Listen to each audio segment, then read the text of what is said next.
गरुड़ जी का गर्व और कैसे भगवान विष्णु ने किया। उनके गर्व को खत्म गरुड़ भगवान विष्णु का वाहन था। तेजी, बल और सहन शक्ति में उसका कोई मुकाबला नहीं था। वह सोचता था, मैं त्रिलोक का सबसे तेज हूं। मैं अपने प्रभु को कहीं भी तुरंत पहुंचा सकता हूं। भले ही वह प्रभु का सेवक था, लेकिन उसे अपनी शक्ति पर थोड़ा गर्व था। देवराशि नारद जी, जो अक्सर लीला के माध्यम से सत्य उजागर करते हैं, वैकुंठ आए और भगवान विष्णु से बोले, प्रभु, गरुड़ महान है, लेकिन क्या आप सुनिश्चित हैं कि उसकी सेवा का कारण केवल शक्ति का प्रदर्शन तो नहीं? क्या उसमें पूर्ण समर्पण भी है? भगवान मुस्कुराए और बोले, चलो, इसे आजमा ही लेते हैं।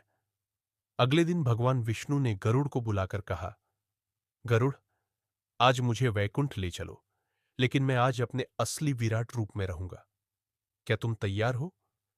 गरुड़ ने गर्व से उत्तर दिया, प्रभु, आप चाहे जैसे भी हो, मैं आपको उठाकर ले जा सकता हूं। गरुड़ ने उड़ान भरनी शुरू की। कुछ ही क्षणों में भगवान ने विश्व रूप धारण कर लिया। उनका शरीर इतना विशाल हो गया कि उसमें असंख्य ब्रह्मांड, आकाशगंगाएं, ग्रह नक्षत्र, पर्वत, महासागर सब समा गए। यह भार इतना भयानक था कि गरुड़ की हड्डियां चरमराने लगी, पंख भारी हो गए, सांस फूलने लगी।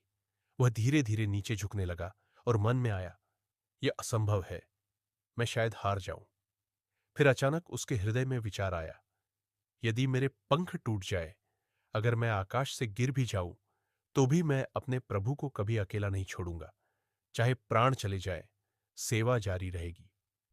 उसने अपनी आंखें बंद कर ली और पूरा मन केवल विष्णु के चरणों में लगा दिया। अब वह शक्ति से नहीं, भक्ति और समर्पण से उड़ रहा था। जैसे ही उसका हृदय पूर्ण समर्पण में डूबा, अचानक भार पंख से भी हल्का हो गया। भगवान ने अपना सामान्य 4 भुजाओं वाला रूप धारण कर लिया और गरुड़ के कंधे पर हाथ रखकर बोले, गरुड़, यह परीक्षा थी। शक्ति क्षीण हो सकती है, लेकिन सच्ची भक्ति से असंभव भी संभव हो जाता है। आज तुमने मुझे केवल ढोया नहीं, बल्कि अपना हृदय अर्पित किया। गर्व से की गई सेवा केवल श्रम है।